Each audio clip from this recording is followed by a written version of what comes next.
Well, it looks like I'm going to have to run for president again. Not only are some of the issues from 2012 and 2016 still unresolved, in some cases, things have become a lot worse.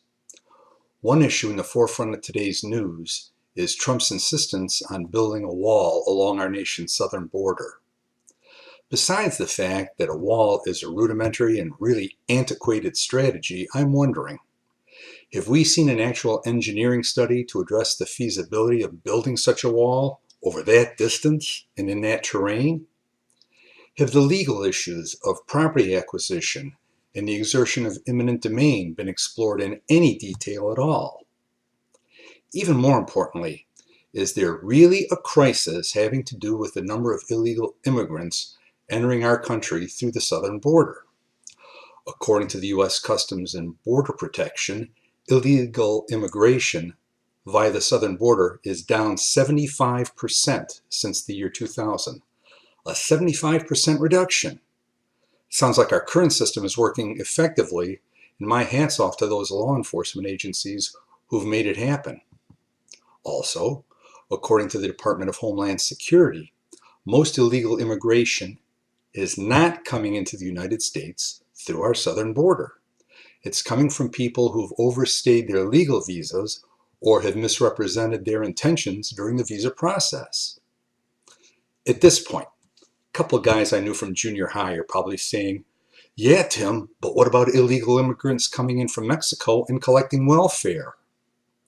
Are undocumented immigrants actually eligible for federal public benefit programs?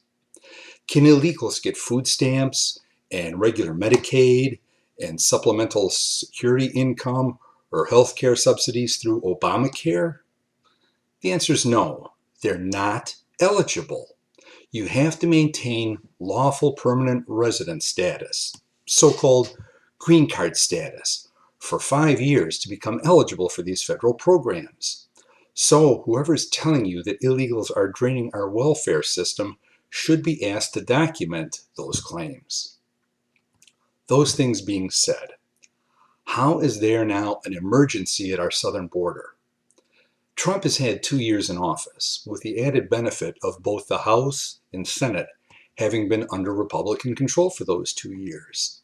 If a border crisis that requires the construction of a wall exists, why has it not been addressed in all that time? Border security is a serious issue, and it needs to be addressed seriously by qualified people who are looking at all the facts and gathering input from experts in the field. But for anyone to metaphorically wave one hand at you while yelling, "Border crisis, emergency, we need a wall," as Trump's been doing the last few weeks, there's one question you should be asking yourself.